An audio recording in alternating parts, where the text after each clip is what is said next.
Hello again and welcome back to another one. And today we have a couple of topics to cover from a report that shocked fans linked to Royce the 5'9" that most likely explains why Royce hasn't been recording music for some time now due to a rare neurological condition. And we'll expand on this in a moment. And today we also have what looks to be another one for Drake when it comes to lawsuits, although this time this could directly affect how people perceive his success in the streaming era of music, even if the allegations are yet to be proven in court. And the conversation has already picked up steam on if Drake's colossal streaming numbers are fraudulent due to the claims in the lawsuit. More on this in a moment. And we even got games manager Wack100 expand on why he believes Drake is finished after this. And this is linked to the lawsuit versus UMG, according to Wack100. And even Spotify has released a statement that some believe to be Spotify throwing Drake under the bus. And today we'll end it with one that sparked heated debates within the Eminem fanbase after Proof Son Nassan made a clarification on social media just hours ago after he teased visuals for the song Land of the Cap, and he gave fans an update on his relationship with Eminem. More on this later. And starting with the latest report linked to Royce the 5'9", in a recent Rolling Stone interview, we got to find out that Royce has had some health issues that have affected his ability to speak, a rare condition called lingual dystonia, a type of focal movement disorder that causes involuntary contractions of the tongue muscles, which can affect speaking, chewing, and swallowing. And this has affected Royce's ability to speak or record music. And we found out about this due to Royce speaking on his role in executive producing Big L's new posthumous album, Harlem's Finest: Return of the King. Check it out from the report. My cranial nerves and my vagus nerve were all inflamed. I got a genetic condition called the COMT gene that processes dopamine slower than normal, he explains. And when I did a neurochemistry test, I found out the left hemisphere of my brain produces less dopamine than the right. So not only is it less dopamine, but it is an imbalance as well. When your dopamine is low, that's like Parkinson's, ADHD. I had involuntary movements in my face and in my tongue. So they went on this long thing where they would put me on all these different kinds of medicines. He says he went through several improper diagnoses, but he's almost through it and has started recording again. I wish I was recording when we were doing this album, he says. And many fans are sending prayers to Royce right now. No wonder, man. He's one of my favorite rappers. I was wondering when he was gonna pop up, get better at Royce. And it is crazy because all this time fans thought Royce retired and we got more. Damn, man. I've been wondering where my guy's been. All this good rapping going on in the last few years, his silence felt wrong. He put a hell of a run together with Prime, Layers, Bar Exam 4, Book of Rhyme, Prime 2, and The Allegory. Hope he gets well soon. And all this time fans were waiting for Bad Meets Evil when Royce was going through it health-wise, and we are sending our thoughts and prayers to Royce the 5'9" for a speedy recovery. And moving on, we got a bombshell lawsuit that dropped hours ago from Rolling Stone. Lawsuit against Spotify claims billions of Drake streams were fraudulent. A new class action lawsuit accuses the streaming platform of turning a blind eye to mass-scale fraudulent streaming. And what is crazier about this is that Snoop Dogg's cousin and rapper RBX is named as the lead plaintiff in this lawsuit against Spotify, which has raised some eyebrows as this uses Drake as the primary example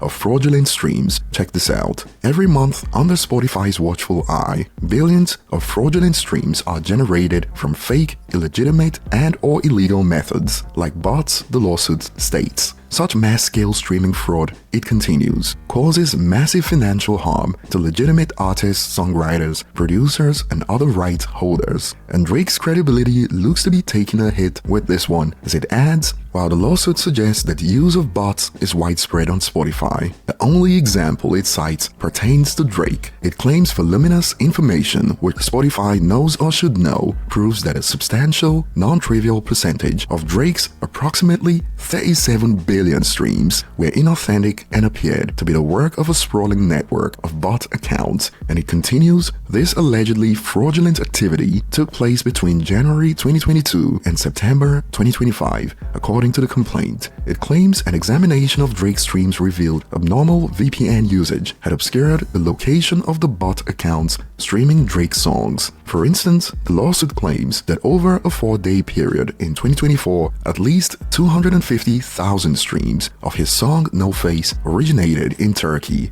but were falsely geomapped through the coordinated use of VPNs to the United Kingdom in an attempt to obscure their origins. And things escalated quickly. The lawsuit also alleges that a large percentage of accounts streaming Drake's music were geographically concentrated around areas whose population could not support such a high volume of streams. No exact places or numbers were given, though the suit claimed that some streams reportedly originated in areas with 0 residential addresses. And perhaps the most brow-raising bit from the report, the lawsuit further claims that the number of streams of Drake's music attributable to individual accounts is staggering and irregular, with a massive amount of accounts listening to Drake's music doing so 23 hours a day. Less than 2% of these users, the lawsuit goes on to claim, account for roughly 15% of Drake's streams, and about 9% of Drake's streams are attributable to less than 1% of these accounts. Good Lord.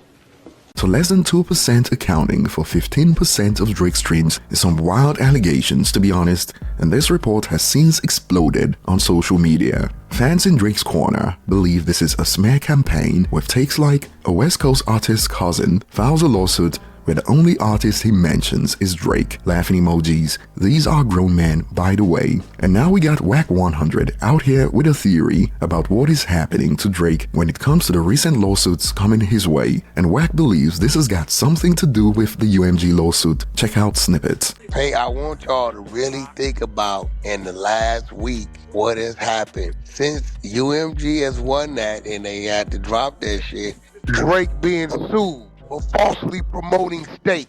It's coming. Remember I told y'all this. The women are coming next. Them people ain't going for that. Oh, you think you finna, cause we didn't.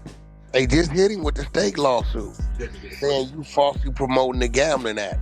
You using the money from there. You lying to the people. You never put up no money. Now it is. The women coming next, bro. Watch. Listen, bro. Finish your move. All these is guilty of DMing and putting the bitch on that plane. Man, Wack, you said this a while ago. You said all this shit was coming, man. Didn't I tell you? I said, bro. You're crazy, man. Bro, I don't know who this nigga think he is. If anything come from that Spotify situation, can he receive jail time, or is it more like... No, that ain't designed for him to get jail time. That's designed to take his stardom, take his status. Oh, nigga, them shits was fake. You ain't who we thought you was. Now they setting him up. I guarantee you, he's scheduled to have an album come out, if not fourth quarter, somewhere in the first. They don't want to send him to jail, not yet. They gonna do that later. About spring break, the bitch allegations gonna pop up. They already got him lined up. Not gonna lie, man. When they get to the women, that's what destroy you. Hey, bro, listen. Right there, man. You listen to me, bro. Drake is all the way with the bullshit with the bras. He know it. He orders them bitches like he have in and out. I know. Miss Dre was one of them. He put a gag order on that bitch. That's how she got the million followers on Instagram. If you think them folks, look, while they building you, they putting their war chest together too. He get his ass out of the, do what he's supposed to do. Good. He get his ass out of line. Hey, bro, you'll never see Jay-Z get out of line with the folks. Every time something come up with Jay-Z, it's gonna disappear. They gonna make sure of that. And he ain't never gonna get out of line with him, because he know they got all kind of scuds they can launch on him. They gonna defame him. If he drop an album, it ain't gonna do no numbers. I said it. How are you attacking the very same machine that built you? And of course, while Wack is getting dragged for his take on this, on the other end, some agree. Y'all know how this ish go. Then people about to make sure nobody else gets ideas. And by ideas, they mean using Drake to set an example for other artists thinking of suing UMG in the future. This would be used as a deterrent. But what are your thoughts on this narrative? And Charlemagne believes the feds will start coming after artists who use bots to fraudulently inflate their value. I don't know about Drake, but this is going to be a situation in the future, because I feel like in the future this is going to be like the next federal freak off, like one of the next big federal cases, because this is illegal. Like, it's going to be a lot of artists who have been using these bot farms to blow their numbers up, blow their digital sales up, not just their sales, but to control narratives on social media. They're going to find themselves in some federal situations. Or not only that, you use those bot farms to get more money from a record label to sign you, right? That's what it's based on, That's right? essentially what this is. A lie, basically. Yeah. And the bot farms, if you look on TikTok, because I've seen pictures, I don't know if they're real or not, but they have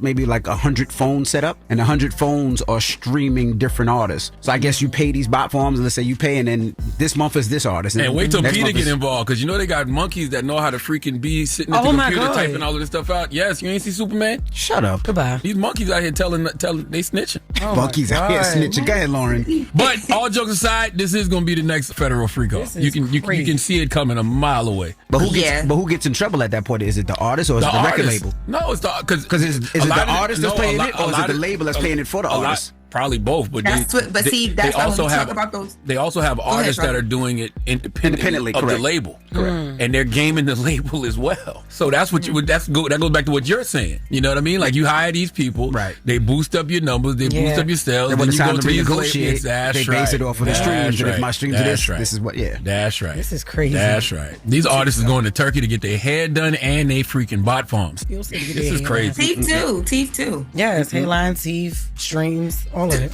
But what are your thoughts, especially on the theory that this is a smear campaign? And Spotify has since released a statement. We cannot comment on pending litigation. However, Spotify in no way benefits from the industry-wide challenge of artificial streaming, a Spotify spokesperson said in a statement. We heavily invest in always improving best-in-class systems to combat it and safeguard artists' payout with strong protections, like removing fake streams, withholding royalties, and charging penalties. Our systems are working. In a case from last year, one bad actor was indicted for stealing $10 million from streaming services, only $60,000 of which came from Spotify, proving how effective we are at limiting the impact of artificial streaming on our platform. The spokesperson included a link to Spotify's page on artificial streaming, and some hip-hop fans have interpreted this as Spotify throwing Drake under the bus. But what are your thoughts? And moving on, we got Prufson Hassan recently teased the visuals for the song Land of the Cap that led to some interesting discussions after he posted, "My dad was a famous rapper who died. I wrote this for him."